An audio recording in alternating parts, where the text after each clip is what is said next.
Bonjour tout le monde! Aujourd'hui, on est le 8 mars, c'est la Journée internationale du droit des femmes et j'ai invité mon collègue Benoît à parler avec moi de livres qui nous ont marqués, écrits par des femmes, qui présentent des personnages de femmes fortes et qui ont la particularité de se dérouler un peu partout à travers le monde. Donc, on a essayé ensemble de brainstormer pour aller chercher des livres qui vont nous faire voyager en plus de nous présenter des beaux modèles de femmes. Ben, merci de l'invitation. Merci d'avoir accepté, Benoît. Puis c'est le fun aussi de se replonger dans les lectures qui nous ont marquées puis de réfléchir en parlant ensemble. T'sais, on s'est vraiment rendu compte que il y a des histoires qui sont vraiment cool, tu sais, avec des femmes qui sont qui prennent la place ou qui vivent des défis justement à cause de la place qu'elles ont choisi de prendre. Puis c'est le cas du premier livre dont tu vas nous parler. Ben oui, des fois, un livre peut-être que moi je trouve qu'il n'a pas eu peut-être le spotlight qu'il aurait dû avoir. Les Graciés de Kiran Millwood Hargrave.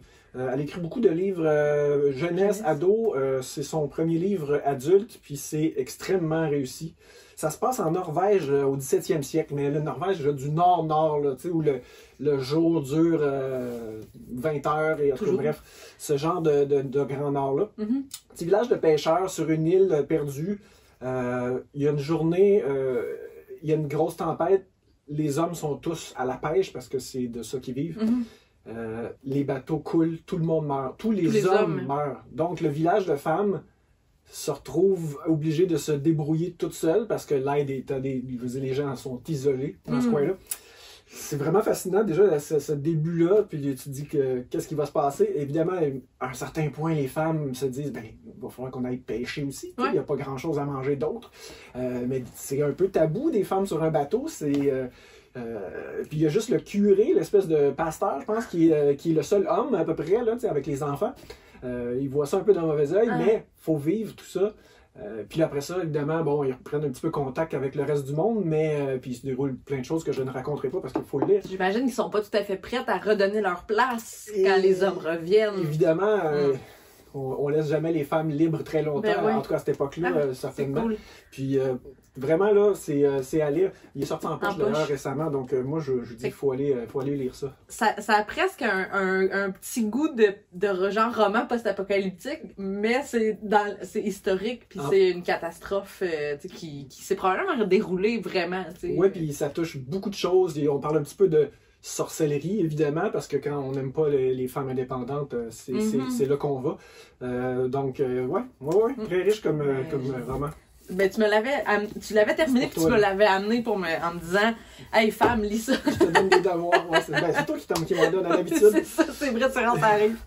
Je vais tout de suite continuer avec Les Impatientes qui a remporté le prix Goncourt des lycéens en 2020. Les Impatientes, là, c'est l'histoire du livre est intéressante aussi parce que en fait c'est un roman qui avait eu même un succès considérable au Cameroun, le pays d'origine de Djali Amadou Amal, l'autrice de ce livre-là.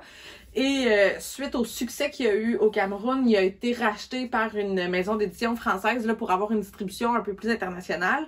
Et c'est ce qui nous a permis de découvrir cette autrice-là et cette histoire-là par le fait même. Et je serais curieuse de voir la réception que ce livre-là a eu parce que ce qu'on y décrit, c'est quand même assez difficile. C'est la réalité de 3 femmes. Fait que c'est 3 histoires qui sont reliées entre elles, mais qui se lisent un peu comme des nouvelles. Il y a là-dedans une femme, et c'est vraiment, ça décrit parfaitement et sans compromis la réalité des femmes camerounaises. On a une première femme qui est toute jeune et qui subit, je pense qu'on peut dire, subit un mariage de force. La seconde est dans un mariage polyamoureux. Elle est l'épouse depuis de nombreuses années et là, son époux va prendre une nouvelle jeune femme. Fait que c'est l'espèce de jalousie et le fait de se faire tasser qu'elle doit apprendre à gérer. Et la dernière femme est dans un couple violent, donc elle se fait battre par son mari. Et l'autrice, c'est très personnel de la façon qu'elle en parle parce qu'on sent que, puis même elle l'a dit en entrevue, tu sais, c'est en partie son histoire et de toute façon l'histoire des femmes qu'elle côtoie au quotidien.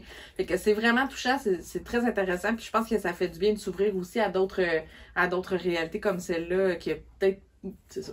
Ça se rend pas souvent jusqu'à nous ici, c'est des voix qui voyagent pas tout le temps, qui devraient.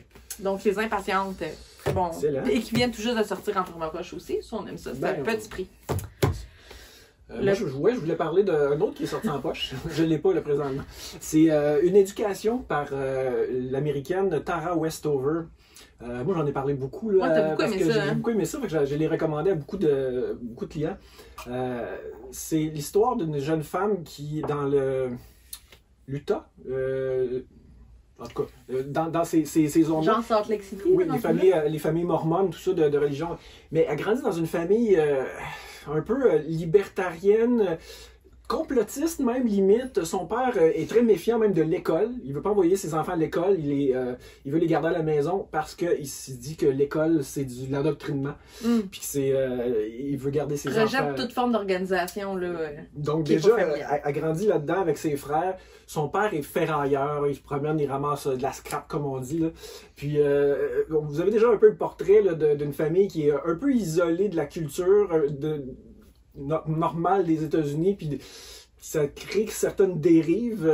Il peut y avoir un petit peu de violence, puis c'est assez difficile à vivre quand même pour cette jeune fille-là.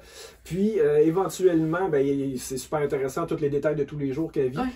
Éventuellement, elle finit par aller à l'école, à l'université, à l'extérieur, parce que dans un village, il faut qu'elle sorte.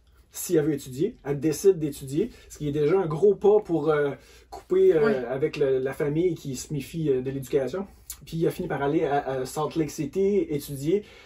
Elle découvre des choses, la vie, un monde. Elle découvre la vie, en fait. Oui, parce qu'il y a des choses, à un moment donné, elle se rend compte qu'elle connaît même pas Martin Luther King. Elle sait pas c'est qui, qu'est-ce qu'il a fait dans sa vie. Aux États-Unis, c'est quand même la base de la base.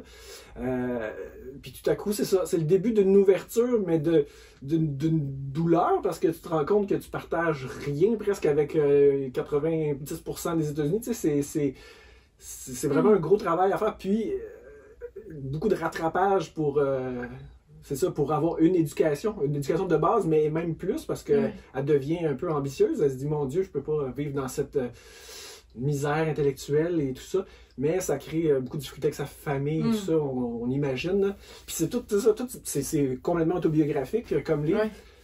Puis on y croit pas tellement, on y croit, là, mais dans le sens que c'est incroyable d'avoir une histoire comme ça. C'est plus vrai que... C'est un pan des États-Unis, tu sais, que des fois on approche dans les films ou dans des livres, mais là on est plongé dedans. C'est des communautés qui sont closes, fait qu'on a des fois on a des rumeurs un peu, mais pas nécessairement mais là on a la vue de l'intérieur, c'est vraiment intéressant comme plonger dans ce. Fait qu'une femme qui, par l'éducation, reprend le contrôle de sa vie au péril de sa relation avec sa famille. Puis on apprend ce qu'elle perd, puis les efforts que ça demande. C'est vraiment un bon livre, très bien écrit en plus. Voilà. Je le lirai. Dans ta liste aussi. Je vais faire du pouce là-dessus. On parle de famille. Le prochain livre que j'ai vraiment envie que les gens lisent, là, c'est American Dirt de Janine Cummins, qui vient également de sortir en poche. Ce roman-là, c'est un vrai page-turner. C'est fou, là, l'effet qu'il m'a fait. Pendant longtemps, il m'habitait. En fait, on est au Mexique. La dame, la mère de famille, sont à une fête de famille pour le 15e anniversaire de sa nièce. Toute la famille est là et elle a son petit garçon qui a envie d'aller aux toilettes. Donc, elle rentre dans la maison, ils vont aux toilettes et elle entend des bruits de fusillade. Elle a le réflexe de se cacher avec son fils plutôt que de sortir pour aller voir. Elle entend les meurtriers rentrer dans la maison à la recherche de personnes vivantes à abattre. Ils se cachent, ils font pas de bruit. Les meurtriers partent. Elle sort et toute la famille baigne dans un bain de sang. Elle se dépêche de sauter dans sa voiture et elle sait la raison de ce massacre-là. C'est que son mari, qui est un journaliste, a parlé du chef de... La mafia. Ben non, mais tu sais, là, les trucs de drogue, les cartels. Les trucs de drogue. Oui.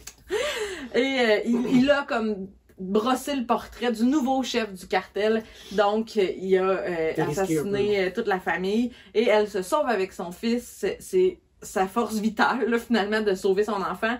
Et elle va partir sur les routes à pied aux côtés des migrants pour se sauver vers les États-Unis. Et c'est tout le processus